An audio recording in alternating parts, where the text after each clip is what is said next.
Nous vous proposons dans ce chapitre une fiche récapitulative des facteurs à prendre en compte dans le choix des méthodes. Cela vient répéter certaines choses que nous avons déjà évoquées et vous aurez également un complément. Par exemple, vous allez choisir vos méthodes pédagogiques en fonction du public et de ses caractéristiques. Par exemple, si vous avez un public qui n'a pas l'habitude d'écouter très longtemps, vous allez être sur des méthodes plutôt démonstratives, interrogatives. Si vous avez un public qui a l'habitude d'écouter, vous allez plutôt choisir des méthodes expositives, affirmatives. Vous allez également choisir votre méthode pédagogique en fonction de la taille du groupe. À moins de 6 personnes, il faut éviter la méthode expositive. Lorsque vous êtes de 6 à 15 personnes, vous pouvez utiliser toute la gamme des méthodes et des techniques.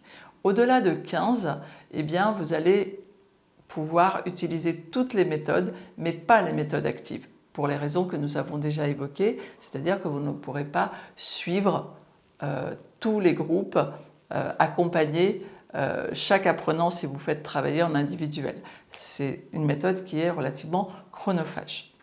Ensuite, vous allez choisir aussi vos méthodes pédagogiques en fonction du temps dont vous disposez. Bien évidemment, vous n'allez pas utiliser les méthodes pédagogiques qui sont relativement chronophages si vous avez peu de temps ou si vous avez par exemple pris du retard dans votre séquence. Vous pourrez, même si vous l'avez prévu dans votre scénario pédagogique, vous pourrez basculer d'une méthode active sur une méthode expositive pour gagner du temps et respecter tout de même l'apprentissage visé pour cette séquence.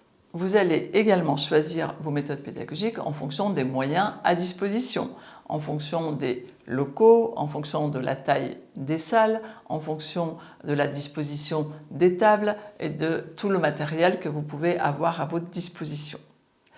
Vous allez également choisir les méthodes en fonction de vos contenus et du type de savoir que vous avez à délivrer et également en fonction des objectifs visés. On ne peut pas former à un savoir-faire technique ou à un comportement en utilisant la méthode expositive. Donc si vous n'avez pas la place pour soit mettre les apprenants en groupe, leur faire jouer des rôles, créer une sorte de mise en scène. Si vous ne pouvez pas, par exemple, filmer alors que vous voudriez visionner après coup la prestation de chacun pour pouvoir débriefer avec eux, eh bien tout cela va aussi conditionner le choix de vos méthodes.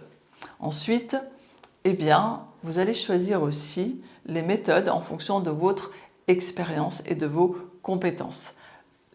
Certains formateurs vont se sentir très à l'aise avec la méthode active. D'autres formateurs ne seront pas du tout à l'aise avec cette méthode parce qu'ils auront l'impression de perdre un peu le contrôle. Et donc, ils préféreront être sur une méthode plus expositive. Ce qui ne veut pas dire que les formateurs qui ont une méthode expositive veulent à tout prix garder le contrôle. Mais effectivement, c'est parfois un peu plus confortable pour eux. Il faut savoir aussi que en fonction de votre expérience, certaines méthodes vont être beaucoup plus chronophages en préparation. Donc, la méthode active, souvent, eh bien, elle vous demande moins de préparation de contenu, puisque ce sont les apprenants qui vont aller chercher le contenu, qui vont aller chercher les savoirs, et vous allez ainsi construire votre contenu. Alors, ça peut être une méthode à utiliser quand vous êtes un petit peu en manque de temps, pour pouvoir préparer votre séquence. Voilà dans l'ensemble tous les facteurs que vous allez devoir prendre en compte dans le choix de vos méthodes. Donc vous trouverez encore une fois sous la vidéo tout le détail et vous avez aussi une image en fin de contenu qui vous donnera la synthèse. Donc maintenant, ce que je vous propose, c'est de passer sur la formation à distance et les activités que l'on peut envisager dans le cadre de la formation à distance.